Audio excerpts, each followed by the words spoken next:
Ok. Merci beaucoup. Je vais partager un message avec vous. Et le message en question que Dieu m'a mis à cœur de parler avec vous, c'est de la consolation. Je vais parler des choses importantes, des thèmes importants que Dieu m'a inspiré de vous parler. Et la première d'abord, je vais commencer par la consolation. Ne vous inquiétez pas, la Bible déclare ceci dans les livres de Marc. La Bible déclare qu'il y avait une femme de perte de sang. Alors là, c'est un espoir qu'il y aura encore. Alors là, c'est un espoir que ce sang peut s'arrêter encore. Je peux avoir encore une consolation. Je peux avoir encore une guérison. C'est ça la femme de perte de sang. Lisez la Bible bien, vous allez voir la femme de perte de sang. Il allait contacter les docteurs. Mais rien n'est changé. Lorsqu'il a contacté Jésus, il a vu une consolation nouvelle. C'est par là que j'aimerais vous dire ceci. N'ayez pas peur. Croyez toujours en Dieu. Priez, gênez, marchez dans la crainte de Dieu comme il faut. Car la Bible déclare dans les livres des Proverbes que la crainte de l'Éternel, c'est le commencement de la sagesse. La Bible n'a pas dit que la sagesse, c'est le commencement de la crainte de Dieu. Non, non, non, non. Mais la Bible dit ceci, que la crainte, ça commence d'abord par la crainte de Dieu. Et c'est par là que tu vas recevoir la sagesse. C'est un peu ça. Ayons confiance à Dieu. Ayons confiance à Dieu, car c'est le temps où Dieu doit manifester sa gloire. C'est le temps de la consolation, car tu as beaucoup pleuré.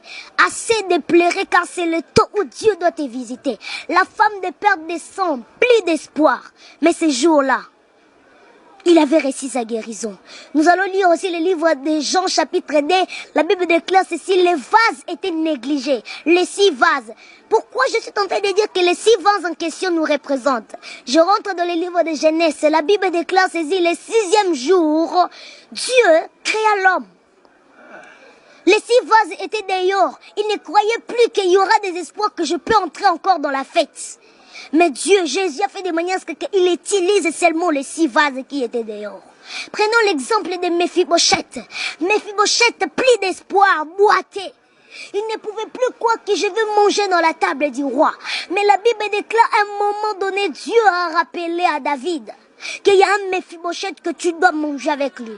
C'est-à-dire que c'est le temps de la consolation, mon frère. Toi qui me suis, tu as des problèmes, appelle-nous dans le numéro qui est affiché. On va prier pour toi. Car c'est le temps où Dieu doit consoler ta vie. Alléluia. Mais Mephibosheth est dehors. Il ne pouvait plus croire qu'il y aura encore des espoirs. Car la loi disait ceci. Quelqu'un qui est aveugle, qui ne marche pas, il doit être là-bas dehors. Il ne peut pas manger avec le roi. Il ne peut pas entrer dans la fête du roi. Mais la Bible déclare ces jours-là. Il a mangé avec David. David, le roi, il a mangé avec lui. Le temps de la consolation est venu. Il ne faut plus avoir peur.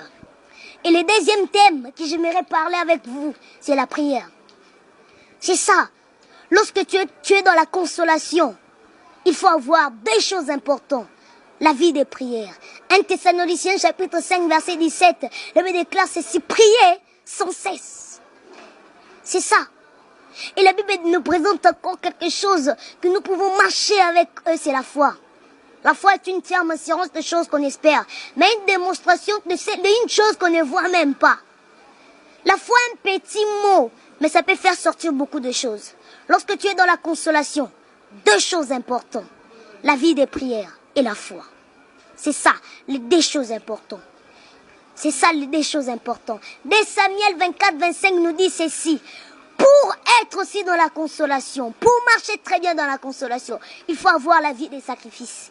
Je ne te demande pas de venir me donner ta dîme. Si tu as un pasteur là et tu vois le fruit de l'esprit en lui, et si tu ne vois pas à ton pasteur les œuvres de la chair qui sont manifestées dans les livres de Galates 5, mais si tu vois le fruit de l'esprit, donne-lui ta dîme. La vie des sacrifices, aider les gens, les armes spirituelles, c'est ça.